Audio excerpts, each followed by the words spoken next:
toutes et à tous, c'est Philippe Guillouard de Trek Eco Survie Aventure. Aujourd'hui, je vous emmène dans un trek qui est relativement facile, qui se trouve dans les Dolomites, dans le Languedoc. Je vais démarrer du côté de Salasque et je vais monter jusqu'à la pointe du Mourez afin d'avoir une vue panoramique la plus étendue possible. C'est un trek que j'ai déjà fait, mais j'aime beaucoup cet endroit, je vous y emmène aujourd'hui. J'espère que ça vous plaira et j'en suis certain. Allez, on y va? Alors aujourd'hui il fait très très beau, il y a un peu de vent quand même, vous l'entendrez. J'ai pris mon sac à dos de 30 litres, j'ai emmené 2 bouteilles d'eau avec, ce qui fait qu'au niveau poids, j'ai à peu près 13 kg sur le dos. Alors les Dolomites, c'est un endroit que j'aime bien parce que on y trouve des rochers complètement découpés dont la particularité est de s'effriter.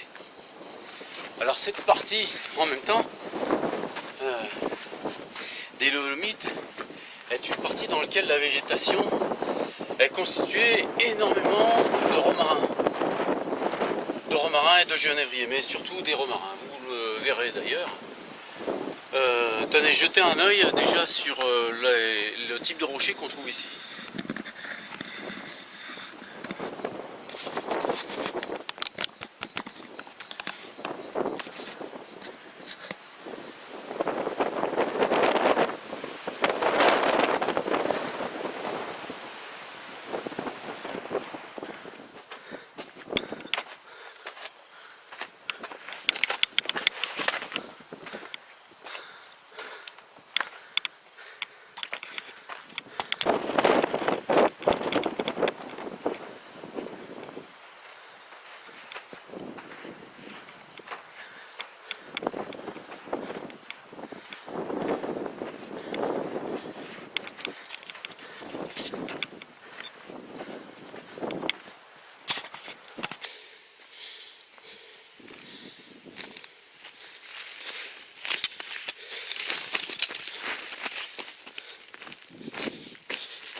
Dans cette partie, il y a beaucoup de sable.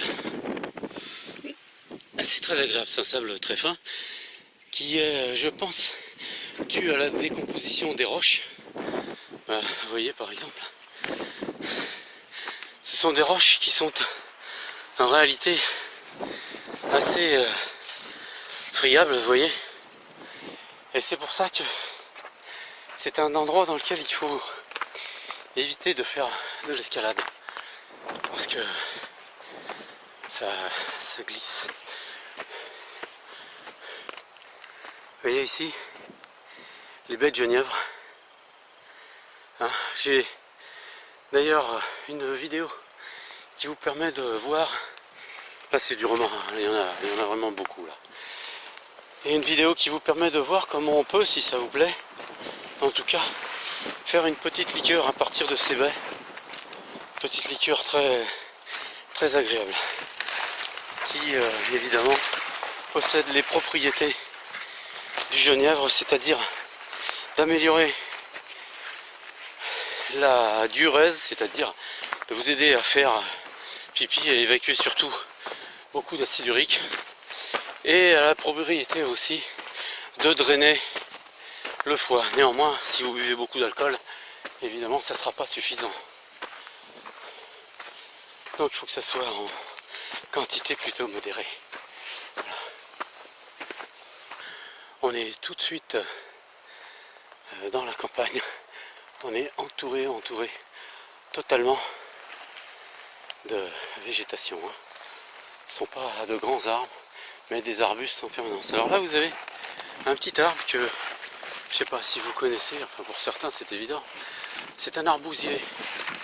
C'est un arbre qui produit des petits, il y en a en haut, des petits fruits qu'on appelle des arbouses. Voilà, là. Vous voyez? Bon, celles-ci ne sont pas encore mûres, mais je pense que d'ici le mois de septembre, elles auront le temps de mûrir. Vous voyez là, j'ai pas encore mis mon polaire, et malgré que les végétaux ne soient pas trop denses, je me fais arracher. Alors, vous comprenez pourquoi je mets des bracelets. En réalité, les bracelets me servent à protéger les poignets entre les gants et le polaire, parce que c'est là où les branches se mettent à filer, et évidemment, c'est blessant. Cette première partie du trek est plutôt comme une randonnée, hein. C'est très agréable, et je pense que chacun y trouvera du plaisir s'il le fait. Alors quand on arrive ici, par contre, on est devant un panorama qui laisse déjà présager de ce que sera la suite. Après, ça va être déjà beaucoup plus difficile. Je vais vous montrer ce qu'il en est. Vous allez voir, c'est superbe.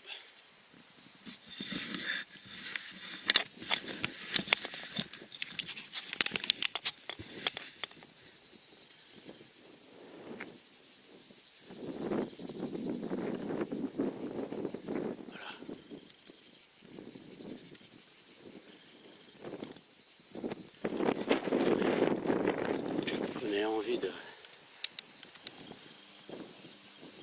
se balader, de trekker parmi tout ça, parce que c'est vraiment très joli.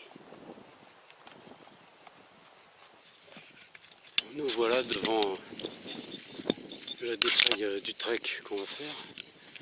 Je pense que je vais d'abord aller monter sur ce petit plateau là, qui est assez peu dense pour pouvoir regarder de face ensuite l'escalade que je vais faire.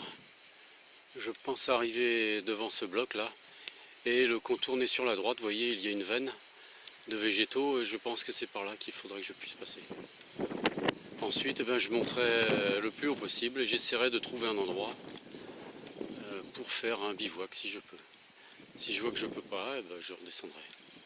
Voilà, peut-être même que j'irai faire un tour si j'ai le temps. Bon, on va y aller.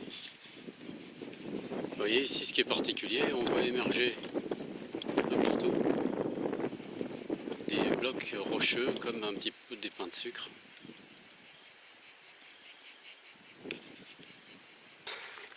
Qu'on a beaucoup ici, je vous l'ai dit tout à l'heure, c'est l'hélicryse. Immortelle si vous préférez. Il y en a partout ici. Alors là, évidemment, elle est fanée. Par contre, elle a des propriétés qui sont superbes contre les coups. Je vous expliquerai ça dans une autre vidéo parce que ça demande un peu d'explication. Je suis dans la forêt là, ou dans le bois comme on veut. Et j'ai entendu de l'eau couler, c'est une source apparemment. Je vais y aller. Ah, je la vois aller là-bas. Je vais m'en approcher. En plus, depuis que je suis parti, j'ai pas bu. L'eau arrive de là. Un tout petit filet.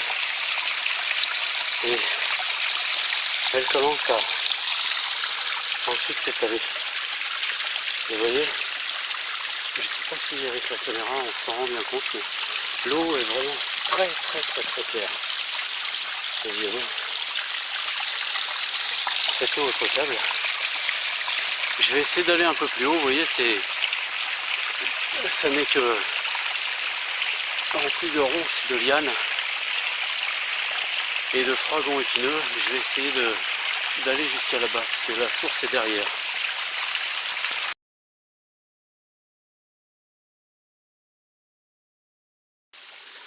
J'ai réussi à me faufiler dans toutes ces épines là quand même. Et voici où la source débouche. Vous voyez, dessous ce rocher, elle jaillit d'ici.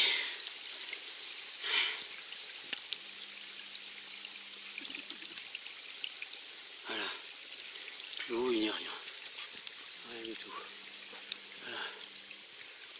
ça monte. Et la source débouche ici.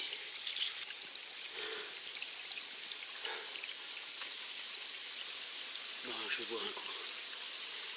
Et je vais repartir. Ça va faire du bien parce que avec le polaire, il fait très chaud.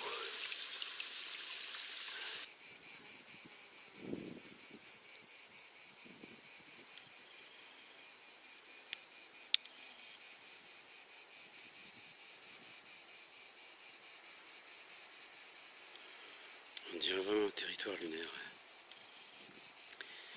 Bien que je ne sois pas allé sur la Lune.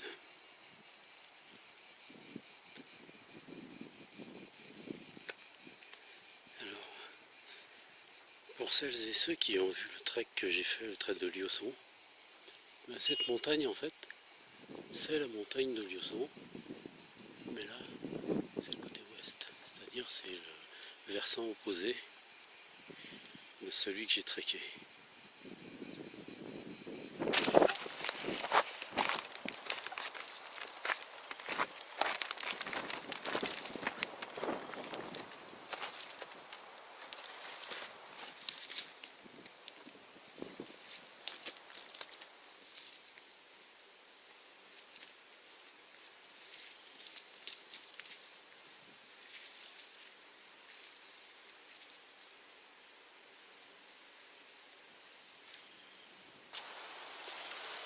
Je suis dans la broussaille là complètement.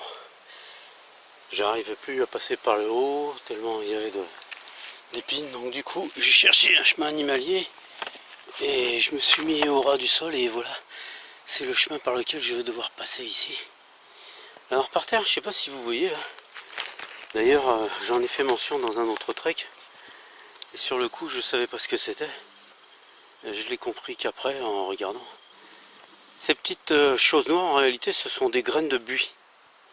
Donc lorsque les capsules de buis éclatent, après avoir fait bien longtemps après avoir fait les fleurs, elles forment des capsules dans lesquelles il y a ces graines noires.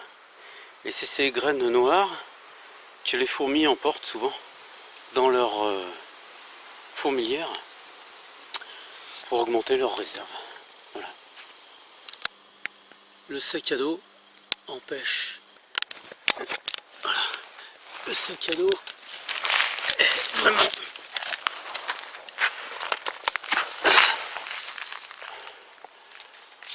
parce qu'il est plus haut que moi, évidemment il dépasse. Et il s'accroche là, je peux pas être debout. Là, je peux peut-être arriver là, c'est bon. Alors, j'ai fait ça parce que je voulais arriver en bas d'un massif rocheux qui est le démarrage. Voilà. Qui est le démarrage de la montagne de Liosson, enfin du Mourès quoi. Je vais essayer de l'attaquer au mieux. Ce qui est agréable dans ce trek, en tout cas, ce sont les odeurs de romarin qu'on a presque quasi en permanence. Tenez, c'est la broussaille dans laquelle j'ai évolué ça. Ça vous donne une idée. Bon là il faut mettre le polaire évidemment. Bon ça n'est qu'un passage, hein, ça dure pas longtemps, après c'est plus facile.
Alors, je vais faire une petite pause là, parce que j'ai parcouru la partie la plus grande du trek là maintenant. C'est pas la plus dure en termes de difficulté, mais c'est la plus longue. Elle est quand même assez difficile parce qu'on trouve un petit peu toutes les difficultés, pas forcément avec une intensité très grande, mais ça change tout le temps. Vous montez, vous descendez, vous montez, vous descendez, vous êtes dans la broussaille, vous en sortez. Il faut mettre le polaire, il faut le défaire, le remettre, etc. etc. Donc c'est la partie en même temps peut-être la plus intéressante parce qu'on a le temps de regarder le paysage, on a le temps d'apprécier tout ce qui est autour de soi. Ouais, donc la partie qui reste, c'est la partie la plus rapide, je dirais en termes de temps surtout. Après c'est un petit peu difficile parce qu'il faut monter pas mal, mais c'est intéressant. Arrivé là-haut, on a un beau panneau. Les Dolomites, c'est bien pour débuter le trek parce qu'il y a absolument toutes les difficultés qu'on peut trouver un petit peu partout, sans que ce soit trop difficile. Donc souvent, c'est là que j'emmène les premiers niveaux. Voilà. Ce qu'il faut surtout avant de monter, c'est boire, manger un petit peu, se reposer et puis attaquer, de telle sorte qu'on ne soit pas fatigué au démarrage. Voilà, maintenant pour arriver là-haut, il doit y en avoir pour 1 heure, un quart, 1 heure et demie.